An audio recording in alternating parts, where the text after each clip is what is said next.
ভগবান বিষ্ণুকে কেন শীর্ষনাগের উপর ঘুমন্ত অবস্থায় দেখানো হয়, এর সাথে জড়িত আছে ভগবান শ্রী বিষ্ণুর বামন অবতারে অবতীর্ণ হওয়ার কাহিনী। জীবনের শুরুতে ঠাকুরদা প্রহ্লাদের মতো সমস্ত সদ্গুণ রাজা বলির মধ্যে ছিল। তার রাজ্যে কোনো প্রজাই অসুখী ছিল না। কোনো দরিদ্র ভিক্ষুক, অসহায় ব্রাহ্মণ কেউই তার দরজা থেকে খালি হাতে ফিরত না। দান ধর্মের দিক থেকে সমগ্র জগতে তার কোনো তুলনাই ছিল না। কিন্তু পরবর্তীতে অসুর গুরু শুক্রাচার্যের সংসর্গে আসার পর শুক্রাচার্যের প্ররোচনায় রাজা বলি স্বর্গমর্ত পাতালে বিজয় প্রাপ্ত করেন আর ত্রিলোকের অধিপতি হয়ে যান। তিনি ইন্দ্রের থেকে তার সিংহাসনে ছিনিয়ে নেন। সমস্ত বিশ্ব সংসারে অসুর জাতির আধিপত্য বিস্তারের জন্য এবং দেবতাদের থেকে অধিক শক্তিশালী হওয়ার জন্য অসুর গুরু শুক্রাচার্য রাজা বলির দ্বারা 100টি মহাযজ্ঞ করার আয়োজন করে। এর মধ্যে 99টি যজ্ঞ সফল হয়েছে আর একটি মাত্র যজ্ঞ অবশিষ্ট ছিল, যেটি সমাপ্ত হলে অসুররা হয়ে যেত অপরাজেয়, দেবতাদের থেকে হয়ে যেত ক্ষমতাবান। স্বর্গ সহ সমস্ত জগতে অসুরদের মধ্যে ক্ষমতা হস্তান্তরিত হলে বেড়ে যেত দুর্বলের উপর অন্যায় অত্যাচার, সংসারে স্থায়ী হতো অনুশাসনহীনতা আর সৃষ্টিতে দেখা যেত বিধ্বংসী রূপ। দেবরাজ ইন্দ্রের মাতা অদিতি এই 100তম যজ্ঞ পূর্ণ না হওয়ার জন্য এবং দেবতা ও মনুষ্য জাতিকে এই আসন্ন সংকট থেকে রক্ষা করতে ভগবান বিষ্ণু তপস্যা শুরু করেন। এরপর মাতা অদিতি তপস্যায় প্রসন্ন হয়ে ভগবান বিষ্ণু তাকে দর্শন দেন। রাজা বলি 100তম যজ্ঞের পূর্বে বামন রূপে পৌঁছান তার যজ্ঞস্থলে। যেহেতু রাজা বলি কখনোই তার দ্বার থেকে কোনো ব্রাহ্মণ ভিক্ষুক কাউকে ফেরাতেন না, তাই তিনি যজ্ঞ অসমাপ্ত রেখে উঠে যান। এরপর রাজা বলি বামন দেবকে তার প্রয়োজনীয় দান চাইতে বলেন। বামন দেব বলেন তিনি বেশি কিছু নেবেন না, কেবলমাত্র তার পা রাখার মতো 3 পা জমি তিনি নেবেন। অসুররাজ বলি ত্রিলোক জয় করেছে, সমগ্র পৃথিবী তার অধীন, মাত্র 3 পা জমি, এ কেমন ধৃষ্টতা। তিনি বলেন ব্রাহ্মণ দেব আপনি সোনা, মণিমাণিক্য, সপ্তদ্বীপ এমন বিশাল কিছু চেয়ে নিন, এত তুচ্ছ দাম কেন? শ্রী বিষ্ণু তখনও বলেন তিনি মাত্র 3 পা রাখার ভূমি নেবেন। এ কথা শুনে রাজা বলি তা দিয়ে দেন। কিন্তু বামন রূপী শ্রী বিষ্ণু রাজা বলিকে সংকল্প নিয়ে দান দিতে বলেন। এদিকে অসুরগুরু শুক্রাচার্য বুঝতে পেরেছিলেন স্বয়ং ত্রিলোক অধিপতির কাছে এত তুচ্ছ দান কেউ চাইবে না। ইনি কোনো সাধারণ ব্যক্তি নন, নিশ্চয়ই কোনো দেবতা হবেন। যোগ বলে অসুরগুরু শুক্রাচার্য বুঝতে পারেন ইনি আর কেউ নন, স্বয়ং শ্রীহরি বিষ্ণু। এরপর তিনি রাজা বলিকে এই সংকল্প না নেওয়ার কথা বলেন আর বামন দেবের বাস্তবিক রূপের কথা বলেন। কিন্তু রাজা বলি দান দেওয়ার প্রতিশ্রুতি দিয়েছিলেন, তাই তিনি পিছনে সরতে পারবেন না।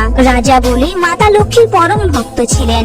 যদি স্বয়ং বিষ্ণু তার কাছে এসে থাকেন তবে এটি তার পরম সৌভাগ্য হবে আর তার জীবন ধন্য হয়ে যাবে। আর বাস্তবে যদি ইনি ভগবান বিষ্ণু হন তবে নিশ্চয়ই এর পিছনে কোনো মহৎ উদ্দেশ্য আছে। তিনি গুরুর কথা না শুনে নিজের প্রতিশ্রুতি অক্ষুণ্ণ রাখতে বামন দেবকে সংকল্প করার মনস্থির করেন। অসুর গুরু শুক্রাচার্য বারবার সংকল্প না নেওয়ার চেষ্টা করেন। অবশেষে তিনি নিজেকে ক্ষুদ্র জীবে পরিণত করে কমণ্ডলুর মধ্যে প্রবেশ করেন। শ্রী বিষ্ণু বুঝতে পারেন সংকল্প নেওয়ার জল বাইরে না আসার কারণ কমণ্ডলুর মধ্যে শুক্রাচার্যের উপস্থিতি।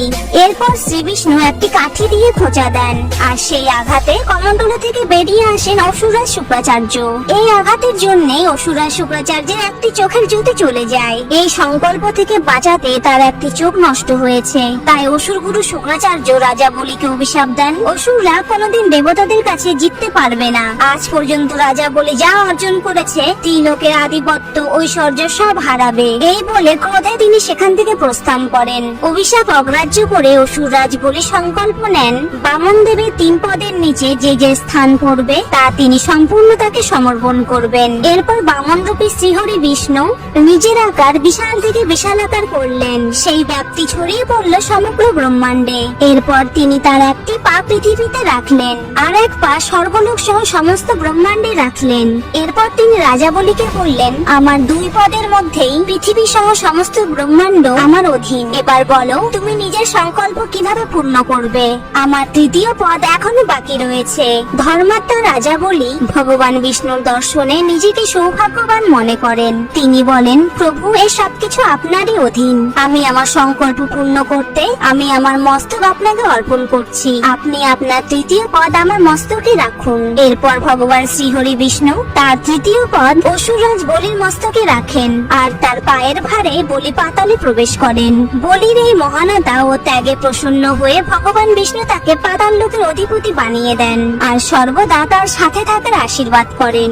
এইভাবে তিনপদ জমি নিয়ে অসুরদের প্রভাব ও আধিপত্য থেকে ভগবান শ্রীহরি বিষ্ণু বিশ্ব সংসারকে রক্ষা করেছিলেন। কিন্তু পাতাল রাজ্যে ভগবান বিষ্ণু রাজা বলি রক্ষক হিসেবে অবস্থান করলে মা লক্ষ্মী বৈকুণ্ঠ লোকে ভগবান বিষ্ণু শূন্যতা অনুভব করেন। আর শ্রী বিষ্ণুকে ফিরিয়ে আনতে মা লক্ষ্মী রাজা বলিকে রাখি পরিয়ে ভ্রাতা ও ভগিনীর সম্পর্ক স্থাপন করেন এবং ভ্রাতার থেকে উপহার স্বরূপ শ্রী বিষ্ণুকে নিজের সাথে বৈকুণ্ঠ লোকে নিয়ে যাওয়ার প্রার্থনা করেন। রাজা বলি বোন লক্ষ্মীকে তার মনোভূত উপহার দেন, কিন্তু ভগবান বিষ্ণু ভক্তকে দেওয়া প্রতিশ্রুতি সর্বদা মান রেখেছেন। তাই তিনি বৈকুণ্ঠ যাওয়ার আগে পাতাল রাজ বলিকে প্রতিশ্রুতি দেন প্রতি বছর আষাঢ় মাসের শুক্লপক্ষের একাদশী তিথি থেকে কার্তিক মাসের শুক্লপক্ষের একাদশী তিথি পর্যন্ত শ্রী বিষ্ণু পাতালে রাজা বলির কাছে আসবেন। শাস্ত্রে এই সময়কেই শ্রী বিষ্ণুর যোগনিদ্রা বলা হয়েছে। বন্ধুরা, ভিডিওটি কেমন লেগেছে অবশ্যই জানান, আর ভিডিওটি ভালো লাগলে প্লিজ ফলো করে সাপোর্ট করুন। Thank you.